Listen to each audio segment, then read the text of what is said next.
is inspiration and imagination.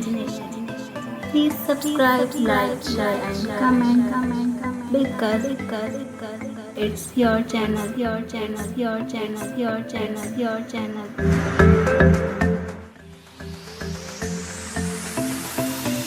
السلام علیکم، welcome to my channel. پیش خدمت ہے مالا ناول کا ایپیسوڈ 2 پارٹ 1۔ تو آئیے شروع کرتے ہیں۔ کہتے ہیں اولاد ہوتی ہے خنجر کی طرح، وہ نہ چاہتے ہوئے بھی معصومیت اور سادگی سے کاٹ ڈالتی ہے، پھر بھی ہم اس کو تھامے رکھتے ہیں بھلے خون ٹپ ٹپ گرنے لگے۔ اور کہتے ہیں ماں ہوتی ہے سورج کی طرح، بھلے وہ کتنا گرم ہو اور تم سے کتنا ہی دور ہو، تم اس کی روشنی میں بیٹھ سکتے ہو، اس کی کرنوں کو چھو سکتے ہو اور وہ تمہیں کبھی نہیں جلائے گا۔ نامعلوم۔ تاریخ تھی 5 اپریل، شہر تھا اسلام آباد کا اور وقت تھا صبح 11 بجے۔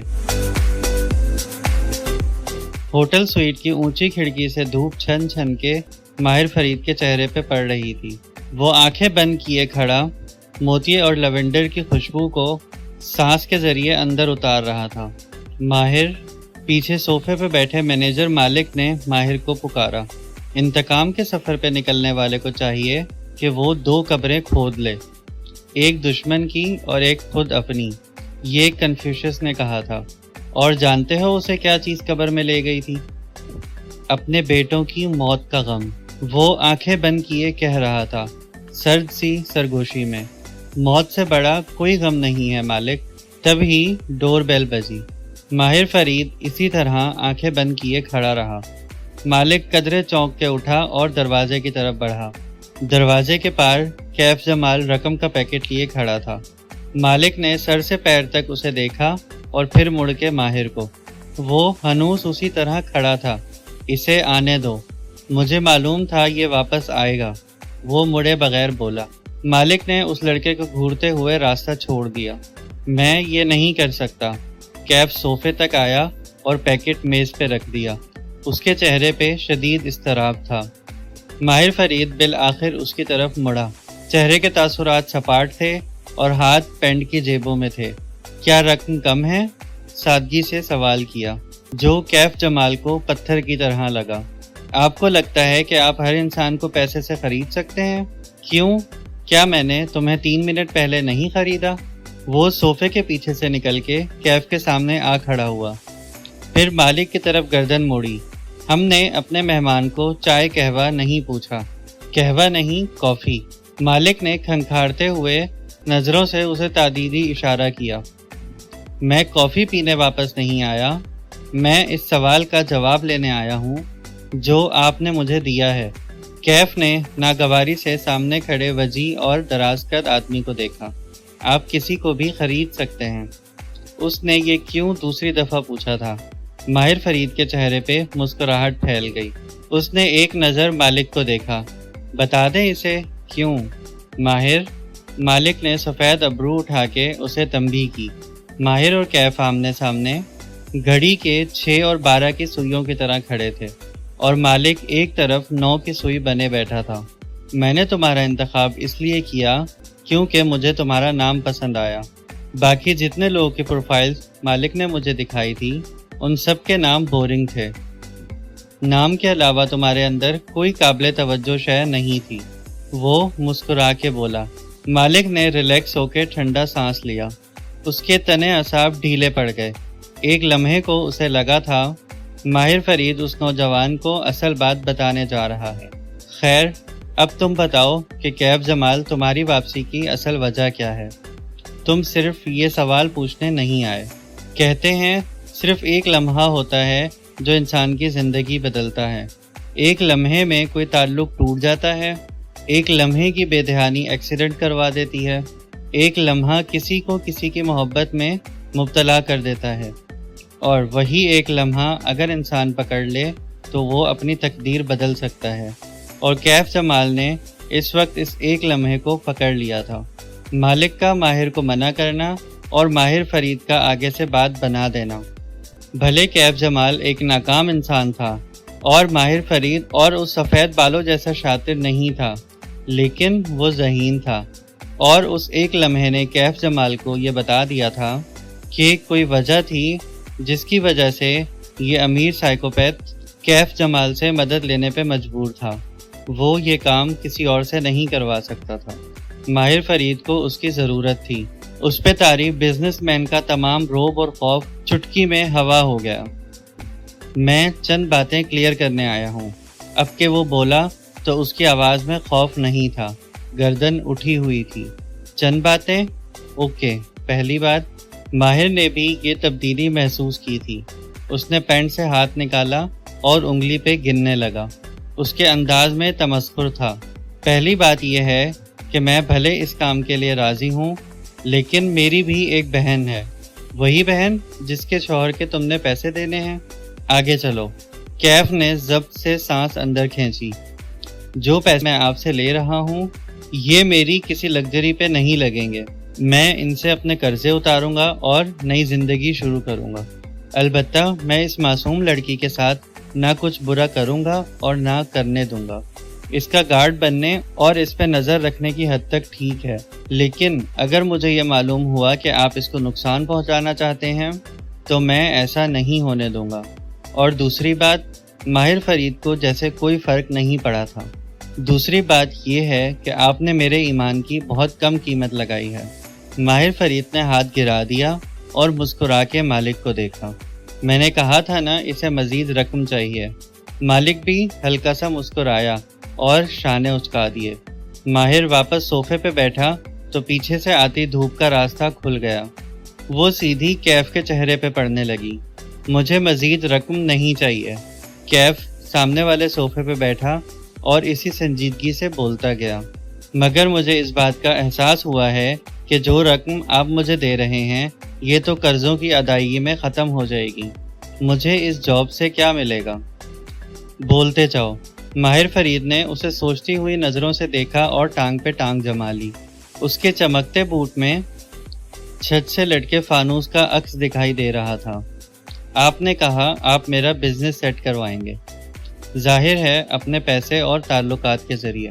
کیف سوچ سوچ کے بول رہا تھا، آواز نڈر تھی۔ لیکن میں یہ چاہتا ہوں کہ آپ یہ اپنے ذریعے سے کریں۔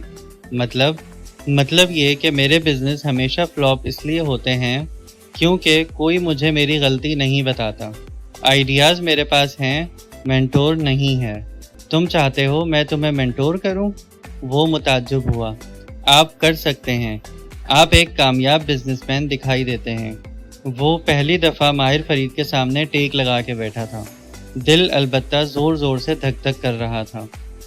اتنی ساری دولت خود سے کمائی نہیں جاتی کیف جمال، یہ کسی سے لی جاتی ہے۔ کیا تم نے وہ مشہور مقولہ نہیں سنا کہ you don't make a billion dollar, you take a billion dollar? وہ تلخی سے بولا۔ اس کے چہرے پہ اس وقت کیف جمال کے لیے ناپسندیدگی تھی۔ گاڈ فادر، کیف ہلکا سا مسکرایا، لیکن کم سے کم آپ کو اس دولت کو بڑھانے کا ہنر آتا ہوگا، اس لیے میں چاہتا ہوں کہ آپ مجھے مینٹور کریں۔ میرے پاس بیبی سٹنگ کے لیے وقت نہیں ہے۔ مگر کیف نہیں سن رہا تھا۔ وہ کہے جا رہا تھا، جب تک میں آپ کے ساتھ اس کام کا حصہ ہوں تب تک میں اپنے نئے بزنس پلان پہ بھی کام کرتا رہوں گا۔ 2 ماہ کے اختتام پہ جب یہ گارڈ والی جاب ختم ہو جائے گی میں اپنا پلان لے کر آپ کے پاس آؤں گا۔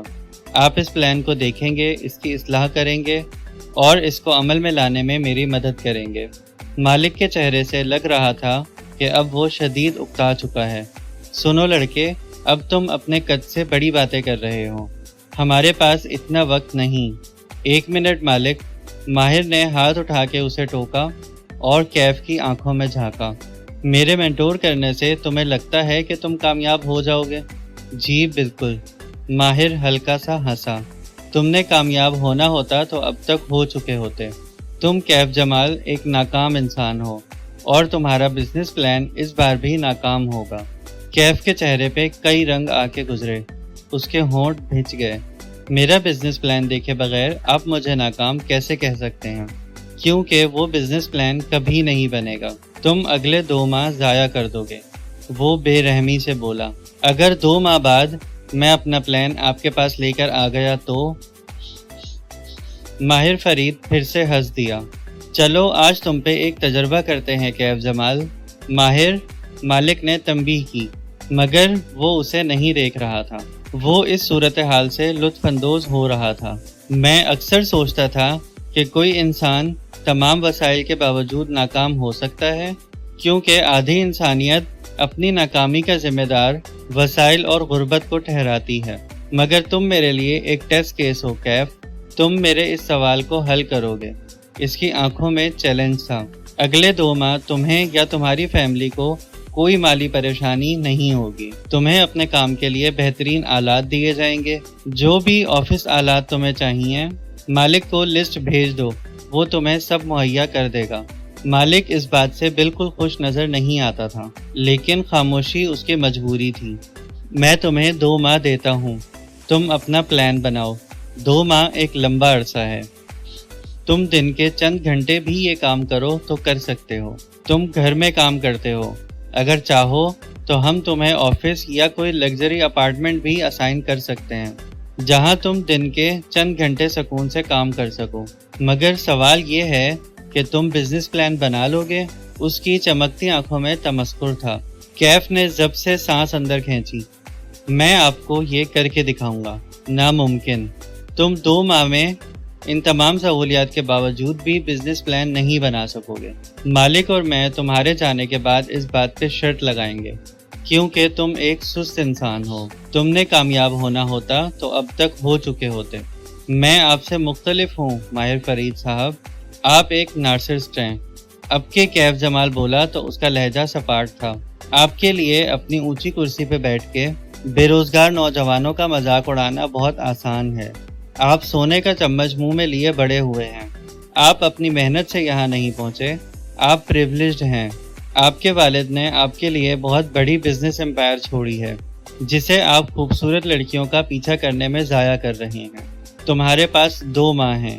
اسے کیف جمال کی باتوں سے فرق نہیں پڑا تھا، اسی محسوس انداز میں بولا، مگر میں جانتا ہوں تم 2 مہینے بعد بھی کوئی پلان لے کر نہیں آؤ گے، اور پھر میں ہر بزنس ڈنر یا سیمینار میں تمہارا قصہ سنایا کروں گا کہ کیسے انسان ہر شے کے باوجود ناکام ہو سکتا ہے۔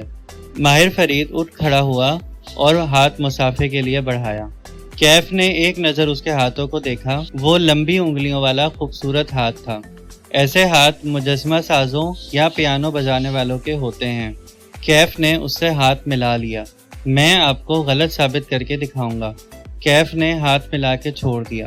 پھر وہ رکا اور کھنکھارا۔ اب اس نے ایک مشکل سوال پوچھنا تھا۔ اگر کسی وجہ سے میں 2 ماہ سے پہلے اس جاب کو مزید کنٹینیو کرنے سے انکار کر دوں تو اگر میں ان سب کو ختم کرنا چاہوں تو آپ اپنی دی گئی رقم واپس لے لیں گے اور اپنی مدد کھینچ لیں گے؟ وہ نتائج جاننا چاہتا تھا۔ ماہر فرید کی مسکراہٹ غائب ہوئی۔ وہ 3-4 قدم آگے آیا، یہاں تک کہ کیف جمال کے مقابل آ کھڑا ہوا۔ اس کی چبھتی نظریں کیف جمال کے وجود کے اندر تک گڑ گئی۔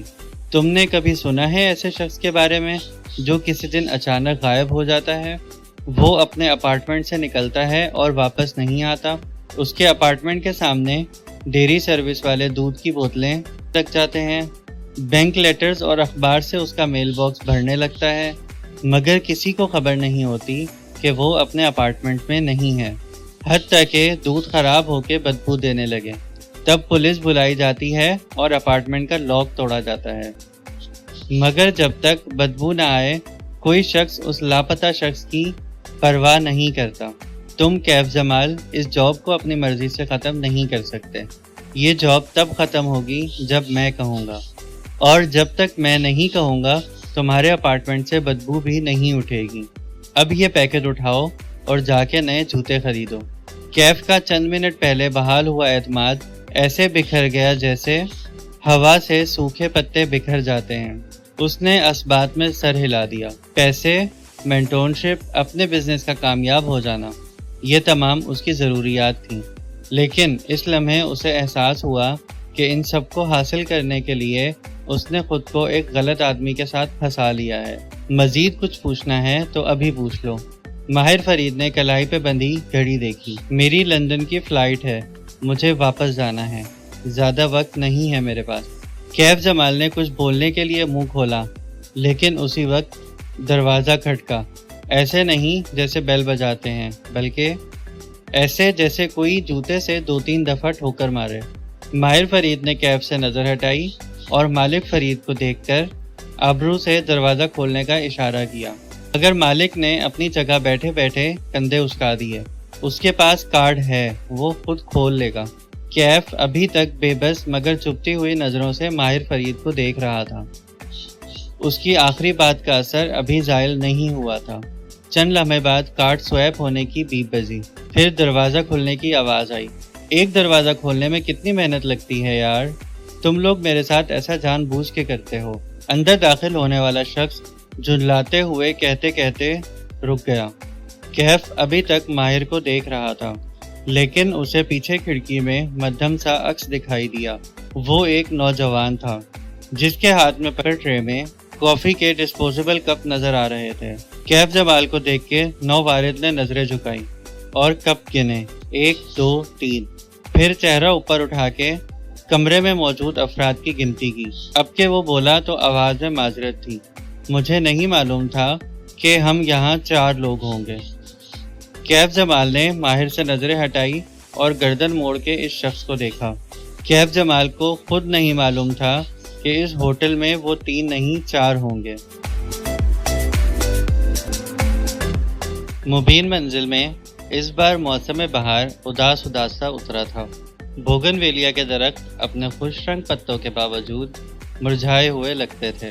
جب سے مالا کو ماں کی بھولنے کی بیماری کا علم ہوا تھا، تب سے اسے لگتا تھا کہ وہ ایک ایسے سبز باغ میں کھڑی ہے جس کو پانی لگانے والا یہاں کا راستہ بھول گیا ہے، اور اب وہ لہلہاتے درختوں کو دیکھ کے سوچ رہی ہے کہ کیا کوئی ان کو پانی لگائے گا یا یہ آہستہ آہستہ مرجھا جائیں گے۔ عصر باسی ہو چکی تھی اور شام کسی بھی وقت دم توڑنے کو تھی۔ مالا ہینڈ فری لگائے فون اونچا اٹھائے لان میں بیٹھی تھی۔ اسکرین پہ نظر آتی ماہی کمزور لگ رہی تھی، آنکھوں کے نیچے ہلکے مرجھایا ہوا چہرہ۔ وہ تکیوں سے ٹیک لگائے بیڈ پہ نیم دراز تھی۔ کیا کہا ڈاکٹر نے؟ تھوڑی سی اسپاٹنگ ہوئی ہے مگر بیبی ٹھیک ہے۔ ماہی اداس لگ رہی تھی۔ مجھے مکمل بیڈ ریسٹ کا کہہ دیا گیا ہے، ویسے بھی ٹیسٹ ٹیوب بیبی ہے، رسکی پریگننسی ہے۔ ماہی تم نے مکمل بیڈ ریسٹ کرنا ہے، اوکے؟ وہ فکر مند سی اپنی چھوٹی بہن کو دیکھ رہی تھی۔ مالا، میں پاکستان نہیں آ سکوں گی، مجھے سختی سے منع کیا گیا ہے سفر سے۔ اس کی آنکھوں میں آنسو تھے۔ شادی کے 5 سالوں میں ماہی کے 2 مس کیریج ہو چکے تھے، اس لیے اس کی یہ پریگننسی بہت ہائی رسک تھی۔ یار، میں نے تمہیں پاکستان آنے کے لیے تب کہا تھا جب مجھے تمہاری کنڈیشن کا اندازہ نہیں تھا، اور پھر تم یہاں آ کے کیا کر لو گی؟ ماں ذرا سا بھولتی ہی ہیں، ہم مینیج کر لیں گے، لیکن اگر بیبی کو کچھ ہوا تو ماں سے زیادہ دکھی کوئی نہیں ہوگا۔ ماں نے 5 سال اس بیبی کے لیے دعائیں مانگی ہیں، عمرہ، حج، تہجد، نفل۔ بیبی کو کچھ نہیں ہونا چاہیے، اور پھر ہم آئیں گے نا کینیڈا۔ وہ نم آنکھوں سے مسکرا دی۔ ہاں پلیز تم لوگ آ جاؤ۔ اس کی آنکھوں میں امید جاگی۔ وہ مزید بات کرتی مگر درمیان میں غیر شناسہ نمبر سے واٹس ایپ پہ میسج آیا تو وہ چونک گئی۔ 1 منٹ ماہی کہہ کے چیٹ کھولی، پھر لبوں پہ مسکراہٹ بکھر گئی۔ اس نے میسج اونچا پڑھ کے سنایا، کیسی ہیں آپ کشمالہ؟ میں نے آپ کا نمبر اپنی والدہ سے لیا ہے، اگر آپ فارغ ہیں تو کیا میں آپ کو کال کر سکتا ہوں؟ آپ سے ایک کام تھا۔ یہ کون ہے؟ ماہی چونک کے سیدھی ہوئی، ابرو اکٹھے ہو گئے۔ زیاد سلطان۔ مالا نے کندھے اچکائے۔ اس کو مجھ سے کیا کام ہو سکتا ہے؟ جانے دو مالا، مردوں کی انا اتنی اونچی ہوتی ہے کہ وہ لڑکیوں کو کبھی کام نہیں کہہ سکتے، سوائے اس صورت میں کہ وہ بہت مجبور ہوں یا پھر گفتگو شروع کرنے کا بہانہ چاہتے ہوں۔ سوال یہ ہے کہ تم زیاد سلطان سے بات کرنا چاہتی ہو؟ اس سوال کا جواب کشمالہ مبین کے پاس نہیں تھا۔ زیاد اسے اچھا لگا تھا، ایک کامیاب انسان جس کا کریئر بھی تھا، خاندان بھی تھا اور شکل و صورت بھی اچھی تھی۔ ریپوٹیشن بھی اس کی ایک شریف اور معزز انسان کی تھی۔ وہ 28 برس کی تھی اور وہ جانتی تھی کہ اسے چاہیے کہ وہ اب اپنی شادی کے بارے میں سوچے۔ اسے شادی سے کوئی بیر نہ تھا، بس ابھی تک جو رشتے اسے نظر آئے تھے ان میں ہمیشہ کوئی نہ کوئی مسئلہ ہوتا تھا۔ اس کا کوئی خانہ ہمیشہ چیک ہونے سے رہ جاتا تھا۔ زیاد سلطان البتہ اس کے سب خانوں میں سب سٹک لگاتا گیا تھا۔ ماں کی بیماری کا علم ہونے سے پہلے اگر یہ سب کچھ ہوتا تو شاید وہ خوش ہوتی، لیکن کل سے ساری دنیا ہی بدل گئی تھی۔ اس نے فون رکھ دیا اور گردن اٹھا کے جامنی پڑتے آسمان کو دیکھنے لگی۔ دور اوپر چند پرندے اپنے گھروں کو واپس لوٹ رہے تھے۔ ہم گھروں کو لوٹنے میں اتنی دیر کیوں لگا دیتے ہیں کہ آگے بس اندھیرا ہمارا منتظر ہوتا ہے۔ معید دوپہر میں گھر آیا تو مالا نے اسے سامنے بٹھا کے ساری بات بتائی۔ معید کچھ دیر سوچتا رہا، پھر اس نے سر ہلا دیا۔ زیادہ سے زیادہ الزائمر ہوگا، ہم اسے دواؤں سے مینج کر سکتے ہیں، اور آج تو ماں بالکل ٹھیک ہیں، شاید وقتی ہو۔ معید ہمیشہ گلاس کو آدھا بھرا ہوا دیکھتا تھا۔ مالا کی تسلی کروا کے وہ ماں کے پاس جا بیٹھا۔ اس وقت وہ تخت پہ بیٹھی سلائیوں اور اون سے سویٹر بون رہی تھی۔ ماہی کے بیبی کے لیے بننے والا یہ شاید چوتھا سویٹر سیٹ تھا۔ معید ان سے ادھر ادھر کے سوالات کرنے لگا۔ ماں نے تمام جواب درست دیے، ایک بات بھی نہیں بھولی۔ ماں، آپ واقعی ہی بھولنے لگی ہیں یا ہمارے ساتھ شوگر لگاتی ہیں؟ معید آخر میں ہنس کے بولا۔ ماں نے پرے بدتمیز کہہ کے اس کے کندھے پہ اون کا گولا دے مارا۔ گولا معید سے ٹکرا کے فرش پہ جا گرا اور دھاگا کھلتا گیا۔ کچن سے آتی مالا کے پیروں میں گولا جا کے رکا۔ مالا، میرے ویزے کا کیا بنا؟ وہ مالا سے ویزے کا پوچھنے لگی۔ ماہی کا چوتھا مہینہ چل رہا تھا اور ماں کا ارادہ تھا کہ اس کی ڈیلیوری کے وقت وہ اس کے پاس جائیں گی۔ وہ کیسے اکیلی یہ وقت گزارے گی؟ ویزا جلدی آ جائے گا ماں، وہ جھک کے گولا اٹھا کے کھڑی ہوتے ہوئے بولی اور دھاگا لپیٹنے لگی۔ اس نے ویزا تب اپلائی کیا تھا جب وہ ایک ریسٹورنٹ کی کامیاب مینیجر تھی۔ تب اس کا ارادہ تھا کہ ماں کے ساتھ کینیڈا جا کے چند دن رہ کے آ جائے گی۔ ماں مہینوں وہیں رہیں گی، مگر اب وہ اس باغ کو نہیں چھوڑ سکتی تھی کیونکہ اب اسے کوئی پانی لگانے والا نہ تھا۔ مالا، آر یو شور؟ ماں بھولنے لگی ہیں؟ یہ بالکل نارمل ہیں، کچن میں آؤ، مالا نے اسے گھور کے انگریزی میں کہا۔ وہ اس کے پیچھے چلتا آیا اور کچن ٹاپ کے آئلینڈ پہ بیٹھ گیا۔ ساتھ رکھی ٹوکری سے ایک سیب نکال کے اس کی بائٹ لی۔ میں کہہ رہی ہوں کہ ماں ٹھیک نہیں ہے معید، تو وہ ٹھیک نہیں ہے۔ یہ دیکھو، وہ انگریزی میں کہتی فریزر کا دروازہ کھول کے اسے دکھانے لگی کہ ماں کو اسپوکن انگلش سمجھ نہیں آتی تھی۔ ماں کا فریزر کبھی اتنا خالی نہیں ہوا، ہمیشہ فروزن آئٹم، کباب، کوفتے وغیرہ بنا کے رکھتی تھی۔ پورے گھر کی صفائی، پودوں کی کاٹ جھاڑ خود کرواتی تھی۔ تم سارا دن ہاسپٹل ہوتے ہو، تم وہ نہیں دیکھ سکتے جو میں دیکھ رہی ہوں۔ ہمارا گھر کبھی اتنا بے ترتیب نہیں ہوا، تو یار بخت کو کھینچو نا۔ اس نے سیب کی بائٹ لیتے ہوئے اپنی طرف سے حل بتایا۔ ملازم خود سے کچھ نہیں کرتے، گھر کی مالکن ان سے کام کرواتی ہے۔ ماں نے ساری عمر اپنے گھر کو سنوارنے کے علاوہ اور کیا ہی کیا ہے؟ اگر وہ اس کام کو بھی ٹھیک سے نہیں کر رہی تو وہ ٹھیک نہیں ہے۔ اسے اب معید پہ غصہ آ رہا تھا۔ ان بھائیوں کو آرام سے بات سمجھ کیوں نہیں آتی؟ اچھا بابا، میں ایک نیورولوجسٹ سے اپوائنٹمنٹ لیتا ہوں، وہ کراچی گئے ہوئے ہیں، منڈے تک آ جائیں گے۔ ہم ٹیوزڈے کو انہیں دکھائیں گے۔ منگل میں 6 دن ہے معید، ریلیکس۔ میں ماں کو کسی عام سے نیورولوجسٹ کو نہیں دکھا سکتا، ورنہ تو اس طرح میرے سینئرز بھی بہت ہیں، انگریزی بولتے ہیں میرے سامنے، آئے بڑے۔ ماں لانچ میں بیٹھے سلائیاں چلاتے ہوئے ان کی آوازیں سن رہی تھی۔ تبھی بخت بھی باہر سے کچن میں داخل ہوئی تو معید نے انہیں روک لیا۔ آپ ذرا میری بات سنیں۔ اس کی آواز سخت ہو گئی۔ مجھے اچھی طرح معلوم ہے کہ آپ ماں کو میٹھا کھانے دیتی ہیں۔ میں ان کی شوگر جتنی کنٹرول کرنے کی کوشش کرتا ہوں، آپ ان کی چاپلوسی کے چکر میں اسے بڑھا دیتی ہیں۔ آج سے گھر میں میٹھا نہیں بنے گا، ورنہ میں آپ کا لحاظ نہیں کروں گا۔ کل کو ہمیں ماں کے گھٹنے کی سرجری کروانی پڑ گئی تو شوگر کا کنٹرول نہ ہونا کتنا نقصان دے سکتا ہے آپ کو احساس ہے؟ مالا چونک کے اسے دیکھنے لگی۔ وہ بظاہر مالا کو تسلی دے رہا تھا، مگر اندر سے وہ خود پریشان تھا۔ البتہ وہ ظاہر نہیں کرے گا۔ وہ ماں پہ گیا تھا۔ ماں کہتی تھی معید اندر سے گہرا کنواں ہے، اور شاید مالا بھی ماں پہ گئی تھی۔ اپنے غم کو اندر ہی اندر لے کے گھلتے رہنا ان دونوں کی عادت تھی۔ ماہی ایسی نہیں تھی۔ ماں کا کہنا تھا کہ وہ ان کے ابا پہ گئی تھی، ذرا کوئی اسے تنگ کرے وہ آستینے چڑھا کے اگلے کی دنیا الٹنے کے لیے تیار ہو جاتی تھی۔ وہ پریشان ہوتی تو دل میں نہیں رکھتی تھی، کمیونیکیٹ کر کے صاف صاف بولتی تھی اور اس مسئلے کو حل کرتی تھی۔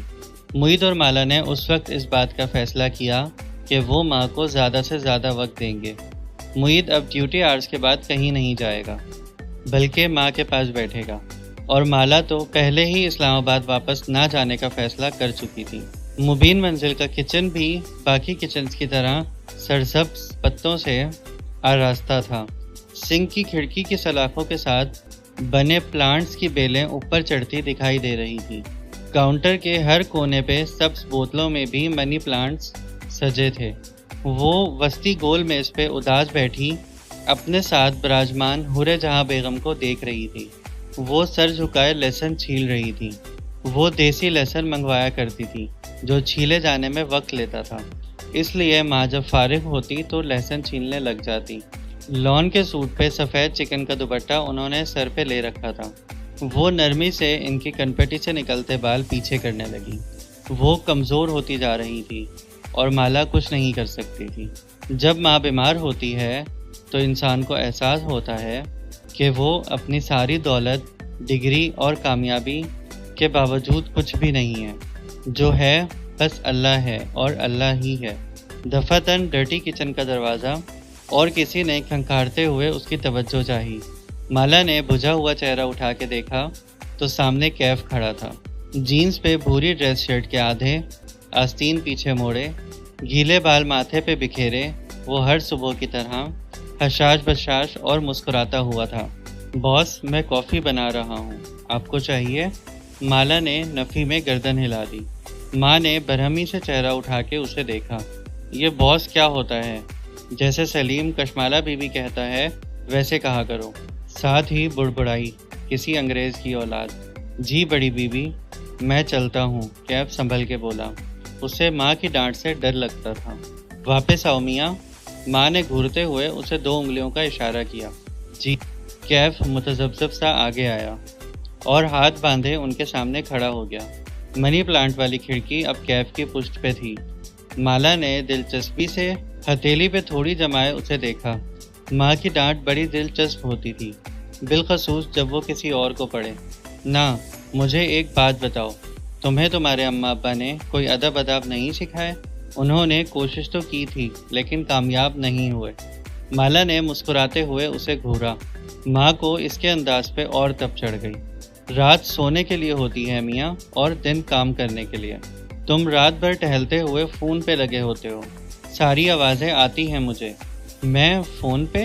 کیف کے چہرے پہ ناسمجھی کا تاثر ابھرا، جیسے اسے ماں کی بات سمجھ نہ آئی ہو۔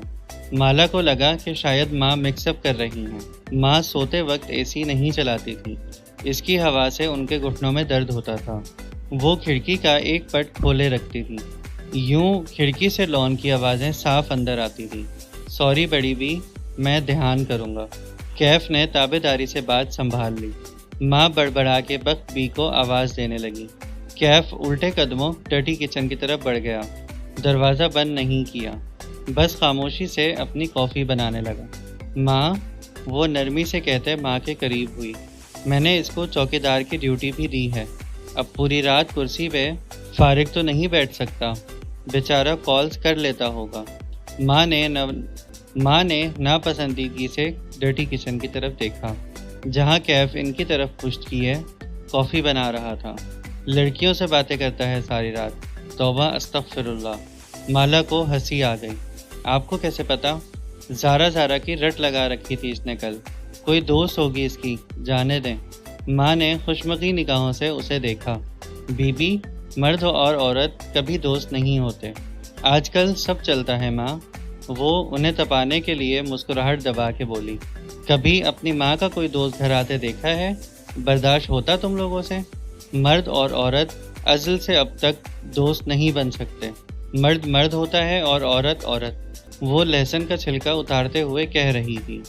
اللہ نے آدم اور حوا کو جب زمین پہ اتارا تو مختلف جگہوں پہ اتارا، ان دونوں کو ایک دوسرے کو تلاش کرنے میں کئی برس لگے تھے۔ اللہ نے ہر انسان کا جوڑ اس دنیا میں اتارا ہے، کسی کو مل جاتا ہے اور کسی کو نہیں، مگر وہ ہوتا ضرور ہے، اور ہر انسان ساری زندگی اسی جوڑ کو تلاش کرتا رہتا ہے۔ دوست کے نام پہ بھی مرد اور عورت اسی جوڑ کو تلاش کرتے ہیں۔ بختوں کو آواز دیتی ہوئی گھٹنوں پہ ہاتھ رکھ کے اٹھ گئیں اور فریج کی طرف بڑھیں۔ کیف نے کافی بناتے ہوئے ہلکی سی گردن موڑ کے کلین کچن میں بیٹھی لڑکی کو دیکھا۔ وہ اپنی ماں کی بات پہ دل کھول کے ہنسی تھی۔ بالوں کی اونچی پونی ٹیل بنائے اس کا سبز آنکھوں والا چہرہ دھلا دھلایا شفاف نظر آ رہا تھا۔ اس نے ایسی مہربان چہرے والی لڑکی کبھی دیکھی تھی کیا؟ شاید نہیں۔ بختوں، یہ بچے ہوئے لہسن نکال کے ڈبوں میں ڈالو اور ہمسایوں کے ملازموں کو دے آؤ۔ ماں، روز اتنا کھانا نہ بنایا کریں، اگر آس پاس بانٹنا ہی ہوتا ہے۔ آج ایک سالن بنا لیں اور ساتھ ان پرانے سالن کو چلا لیں۔ ماں نے گھور کے اسے دیکھا۔ اب میں گھر کے ملازموں کو باسی سالن دوں گی اور اپنے بچوں کو نیا سالن؟ بی بی، ایسی تفریق تمہاری ماں نے کبھی نہیں کی۔ اف ماں، میں کھا لوں گی پرانا سالن، آپ بخت بھی اور سلیم کے لیے نیا بنا لیں۔ وہ جل کے بولی۔ ماں نے ان لوگوں کو ملازم نہیں رکھا ہوا تھا، بلکہ انہوں نے ماں کو مالک رکھا تھا۔ کھانا کھلانا اللہ تعالیٰ کو بہت پسند ہے۔ کھانا کھلانے سے کسی کا رزق کم نہیں ہوتا۔ ماں فریج کا دروازہ بند کر کے مڑی اور اس طرف دیکھا تو ڈٹی کچن میں کھڑا کیف اپنی بنائی تازہ کافی کا گھونٹ بھر رہا تھا۔ ساتھ ہی اس کے چہرے پہ ناپسندیدگی ابھر آئی۔ منہ کیوں بنا رہے ہو؟ کیف نے چونک کے انہیں دیکھا۔ وہ اسے ہی گھور رہی تھی۔ اس نے جلدی سے کپ نیچے کیا۔ اتنی اچھی نہیں بنی۔ کیوں میاں؟ بخت بھی جو چولہے کے سامنے کھڑی تھی چمک کے بولی۔ جب میں نے چائے بنا کے دی تھی تو بولتے تھے میں چائے نہیں پیتا، اب یہ ولایتی کافی الگ سے نیچے نہیں اتر رہی۔ کیف نے مگ کاؤنٹر پہ رکھا اور ان کے سامنے آیا۔ اب کہ وہ بولا تو انداز جلا کٹا تھا۔ میں نے کہا تھا بخت بھی کہ میں ایسی چائے نہیں پیتا جو آپ بناتی ہیں، کالے پانی جیسی۔ میں خالص دودھ کی کڑک چائے پیتا ہوں جو کافی دیر تک چولہے پہ کڑتی ہے۔ اوکے، نخرے تو دیکھو۔ بخت بھی برا مان گئی۔ اور یہ کافی میکر میں نے کشمالہ بی بی کے لیے نکالا ہے، کیونکہ وہ بھی آپ کے ہاتھ کی کافی نہیں پی سکتی۔ چبا چبا کے بخت بی کو اطلاع دی۔ مالا کھل کے ہنسی۔ کیف کو ماں سے ڈانٹ پڑنے والی ہے، لیکن خلاف توقع ماں اسے چند لمحے دیکھتی رہی، پھر آہستہ آہستہ اپنی کرسی تک آئی۔ تو خود اپنے لیے بنا لیا کرو کڑک چائے۔ ماں کا انداز عام سا تھا۔ مجھے بنانی نہیں آتی۔ اس نے کندھے اچکا دیے۔ واو، کچھ تھا جو کیف کو نہیں آتا تھا۔ پہلے کون بنا کے دیتا تھا؟ کیف نے جواب نہیں دیا اور ڈٹی کچن کی طرف بڑھ گیا۔ واپس آؤ اور قہوے کا پانی رکھو، میں تمہیں سکھاتی ہوں کڑک چائے بنانا تاکہ تمہارے نخرے ختم ہوں۔ ماں نے گھور کے اسے واپس آنے کا اشارہ کیا۔ کیف ہلکا سا مسکرا دیا۔ ماں کی ڈانٹ کے پیچھے بھی ان کی فکر تھی۔ چاہے ملازم بھی ہو، اسے اس کی پسند کا کھانا پینا ملنا چاہیے۔ وہ چپ چاپ واپس آیا اور ان کی ہدایات کے مطابق قہوے کا پانی رکھنے لگا۔ مالا کو اس سے ہمدردی ہوئی۔ ماں کے ساتھ جو کچن میں کام کرتا تھا اسے ساتھ ساتھ ڈانٹ بھی پڑتی تھی۔ البتہ کچھ تھا جو اس کے ذہن میں چبھا تھا، کسی کانٹے کی طرح۔ اس کے گھر میں کون تھا جو اسے اتنی محنت سے کڑک چائے بنا کے دیتا تھا؟ کیف نے اس سوال کا جواب کیوں نہیں دیا؟ چلیے جی، اسی کے ساتھ ہی اس پارٹ کا اختتام کرتے ہیں۔ اگلے پارٹ کے ساتھ آپ سے ملاقات ہوگی۔ تب تک مجھے دیجیے اجازت اور چینل کو سبسکرائب کرنا، ویڈیو کو لائک اور شیئر کرنا نہ بھولیے گا۔ اللہ حافظ۔